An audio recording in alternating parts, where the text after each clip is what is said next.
Sara Duterte alias Sara Duterte. Ito na po tayo.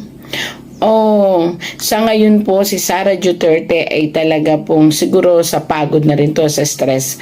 Masasakit po ang mga buong katawan at delikado siya sa sinasabi nating mga trangkaso. Ayan. Ba? Sara Duterte. Oops, ang dami niyang mga plano. Ang dami niyang mga plano pero ang dami rin niyang mga invader. Pagkatapos, maaring ito ay may kinalaman dito kaya masasakit ang kanyang katawan, masakit ang kanyang ulo. Stress siya. Stress na stress. Kaya parang feeling niya gusto niya kumawala sa earth at pumunta sa ibang lugar. Ayan. At ito naman po ang kanyang mga plano. Ang plano niya actually is maganda naman. Kaya lang alam mo yung nobody is perfect about the plan. Maaring ang plano niya ay hindi maganda naman sa mga constituent niyang iba. Especially, sa kanya kasi maganda yung intention niya. Pero hindi nga, we cannot please anybody. So, ang dami po niyang mga, ang dami niyang dapat paliwanagan, ang dami niyang dapat i-explain. Tapos yung mga tao nandun lang, napaka ng buhay niya. Hindi niya alam kung saan tama ang mali ang ginagawa niya kasi ang daming pumupuna, ang daming gusto siyang pasukuin or ang daming ipabukas sa kanyang bibig na mali ang kanyang mga ginagawa. Pero Sara Duterte is Sara Duterte. Ang ibig sabihin nga from the name Sara is tough, matapang, survivor. Sa mga pinagdaanan niya sa buhay, siguro itong nangyayari ngayon, parang flavoring lang ng life niya. Ayan. Oh, Sara Duterte, born to be a person with a golden spoon sa mouth niya. So, hindi natin siya po pwedeng i-command ng kung ano ang gusto natin. Sara have his own way, her own way, kung paano patatakbuhin at isi-share ang kanyang galing sa mga tao. Yun ang hindi nakita ng mga tao kasi mabait, masunurin sa mga tao, pero nag-iisip. Kaya pag alam niyang ops, hindi ito para sa ikabubuti ng paligid. Hindi ako makasara, binabasa ko lang yung Duterte. Hindi ako any politiko, hindi ako. Kasi gusto ko, mabuhay lang ako ng normal, maging maayos. So, wala akong kinakampiang politiko. Ito lang ang sinasabi ko kung anong sinasabi ng tarot. Si Sara Duterte po ay may sarili siyang paninindigan. Pag alam niyang mali siya din, pwede siyang umurong at unti-unti niyang ikukorek yung pagkakamali niya na walang nagno-notice. Napaka-strong will po niya. Yan po yun eh. Hinahanap lang po niya ngayon ang solusyon kung paano ipaliliwanag sa tao kung ano talaga ang gusto niyang mangyari. Kasi nga po, yun nga, sinasabi ko sa inyo, ang daming ops, wag yan. Ops, ganito. Ops, mali yan. Marami po siyang napapansin na ngayon kaya parang naguguluhan lang siya. Pero once na tumayo siya at once na in-start niya, wala. Talagang lahat ng nagbabash sa kanya is titiklop din. Kasi nga, meron siyang warrior life, past life. Siya'y palaban. Isa siyang lumalaban sa kung ano yung tingin niyang tama. Ayan. Maganda siyang mamumuno. Again and again, hindi po ako Sara Duterte. Masasabi ko lang po na binabasa ko ang tarot, maganda po siyang maging pinuno na kahit mismo sarili niyang kapatid ay lalabanan niya kapag alam niyang mali. Ayan. Marami ang humahanga sa kanya sa ibang bayan, ibang bansa po ito. Marami ang humahanga pero ayaw naman siyang hayaan ng mga tao na maging popular. Hindi ko alam kung sino yung mga tao niya pero dalawang tao po yan. Pero sa ngayon po kasi hawak niya ang popularidad kahit pa ho ito ay negative. Ayan. Sara Duterte suffering from depression to na nagli-lead into acidity and acid reaction siya ng parang something ito sa sikmura. So kinakailangan niya mag-ingat pa rin dahil tao pa rin siya at human body siya. Kahit ang past life niya siya isang warrior, ito ay hindi po pwedeng hindi maapektuhan kasi nga siya ay tao pa rin. Ayan. Wow.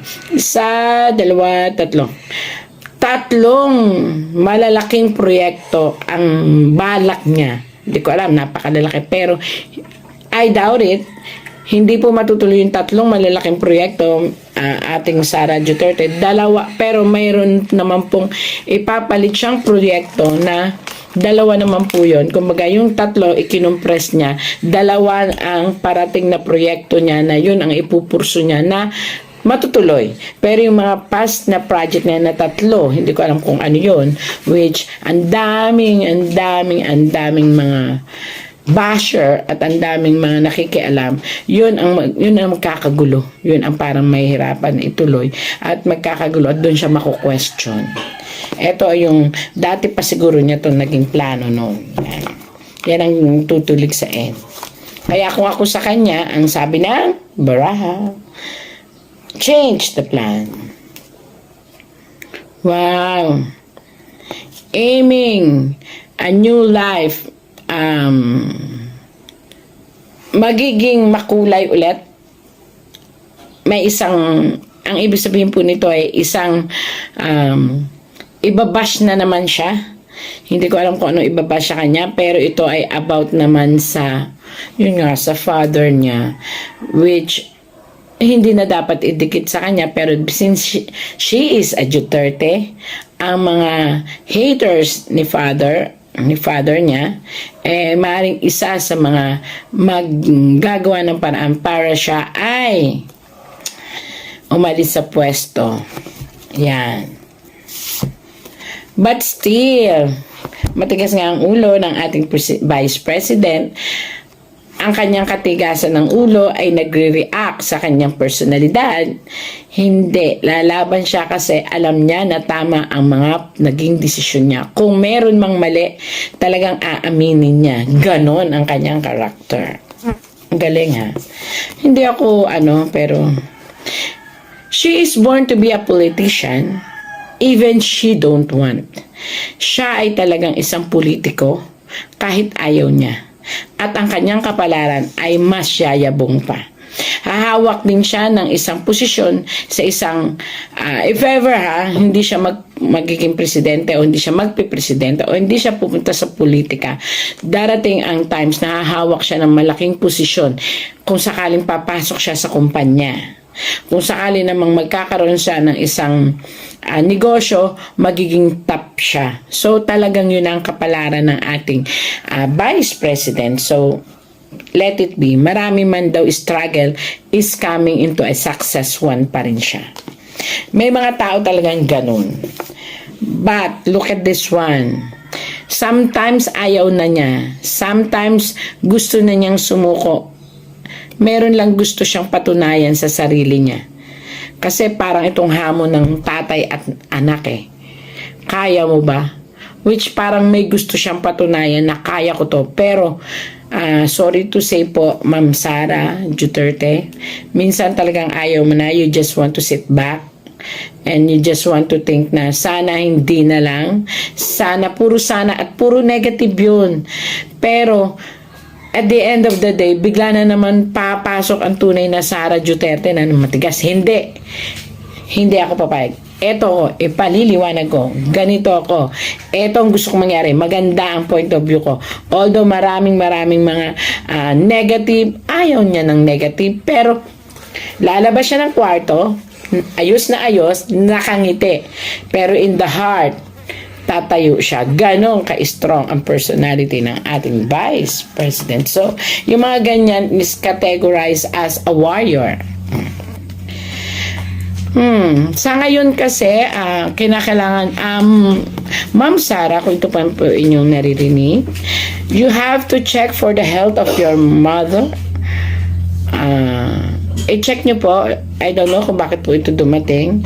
Something negative sa katawan po niya na nagpo-possess. I mean, kung naniniwala kayo sa mga black magic, there is something in the body of your mom.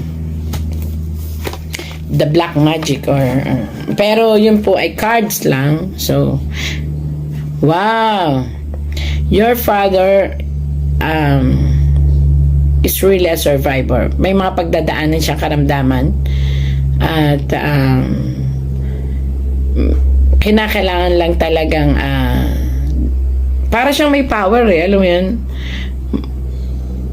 makainom lang ng water parang mabubuhay ulit, parang gano'n.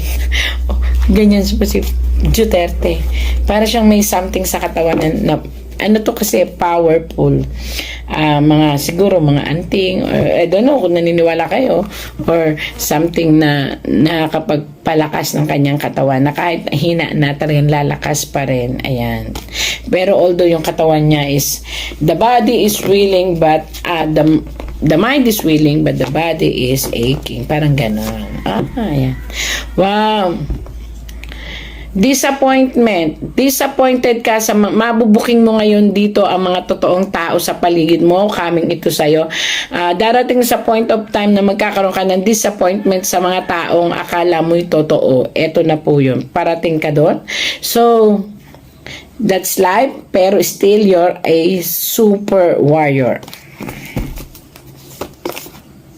Disappointed ang mga tao kasi may mga ito tarot lang po ito pero ito ay kamag-anak and kadugo, lalaki. Pakaingatan kasi baka ito ang magdulot ng disappointment sa buong family Duterte, I don't know, pero pwede pang i-correct kasi ano naman sila, kahit sabihin pa natin Duterte sila, willing naman silang i-correct ang kanilang pagkakamali. Ang problema lang, may mga tao kasi na hindi makapagsabi sa kanila ng dapat na gawin kasi Duterte nga parang takot sila. Pero ang kailangan kasi ng mga anak ng Duterte ay yung tunay na nagmamalasakit, yung tunay na magsasabi ng katotohanan. Pero mababait sila. They can accept the payo. Yun lang ang gusto nila ay ma-feel din nila ang sincerity, hindi yung pinayuhan mo sila because of your own ambition or because of your own love yourself, parang ganon. So ito yung kailangan ng mga anak ng presidente ng Duterte. Yeah. Wow. Ang life ng kanyang love life ni Sara Duterte is okay. Kung sakali man may mga, lahat naman ng mag-asawa dumadaan sa mga lapses, kasi wala siya talagang timing. So, maaring yung time frame, yun ang hinahanap ng kanyang mahal. Plus, syempre, yung dedication niya bilang asawa, doon. Yun lang ang mga lapses niya, pero she provide everything na dapat na maunawaan ng kanyang asawa yon. Ooh. Dadating ang time, magdadalawang isip ito kung itutuloy ito sa pagka-presidente ang kanyang upuan or another is bababa siya, bababa siya bilang isang governor or something or mayor or something or iaangat niya ang level ng kanyang kandidatura pagdating ng panahon into a president. So, let's wait. Siya pa rin na magdi-decide. Wow! Para po sa lahat, hindi naman talaga perfecto ang mga tao, di ba? Pero nasa linya po niya talaga ang mamuno. So, again, hindi po ako Duterte, Sara, na supporter. Ako po ay nagbabasa lang ng tarot. Ang binabasa po, napansin nyo naman, kitang-kita dyan, nakaganon. So, matayog ang pangarap at matayog ang tala. Hindi lang pangarap ang kanyang pagkatao, ang kanyang siya. Ang future niya ay matayog. So, it's up to the people. At it's up to Duterte, to Ma'am Sara Duterte. O, di po ba? Ayan. Sa kanya, pero yun ang kanyang kapalaran. Marami siyang what if, pero dahil nga matapang ang dugo niya, dahil nga survivor siya, parang sige na nga, follow the water, diba? Ganun, sumunod na lang. Pero si Sara Duterte, siya yung tipo ng presidente na tinitimbang din niya ang mga bagay-bagay. Vice President na, siya ang Vice President na tinitimbang din niya ang mga bagay-bagay. At sabi ko nga sa inyo, alam niyang umupo pag alam niyang mali ang kanyang ginagawa. At alam niyang i-correct. Pero kapag tama siya, sasaludo, may espada siya. I will fight for it. Ang justice, pagsasamahin ko, pag-aaralan ko, pero patutunayan kung tama ang mga ginagawa ko. Hala, ang daming mga basher po yan, basher about finances lagi ang walang may pupula sa kanya sa kanyang kandidatura, sa kanyang pamamaraan, kundi sa pera lang lagi siyang pupunahin. So, she better think twice pagdating sa finances, pagdating sa paggagawa ng mga proyekto, kasi talagang dun siya titirahin sa mga financial stability ng proyektong gagawin niya. At kinakailangan naka-recorded lahat yan.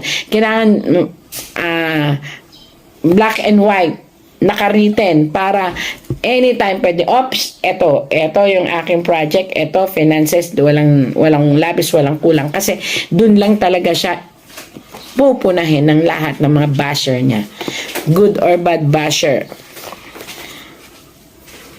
Meron siya ngayong kinasasangkutan na napakalakas na intriga, napakalaking intriga. Ito ay about, may kinalaman din dito ang mga kasama niya sa paligid. So, mag-watch out siya. Maaaring siya hindi ganun, pero nasa paligid niya ang nagkakamali. Although, pagkakamali na wala kasi tayong perfectong panahon, pagkakataon pagdating sa politika. Lahat ay laging sisilipin. Maliit lang na pagkakamali, palalakahin yan. Kaya, well, good to say, kawawa rin ang mga politician natin. So, eto, kinakailangan mong pag-aralan ang lahat ng galaw ng iyong mga nasa paligid. Baka ikaw ang maipit.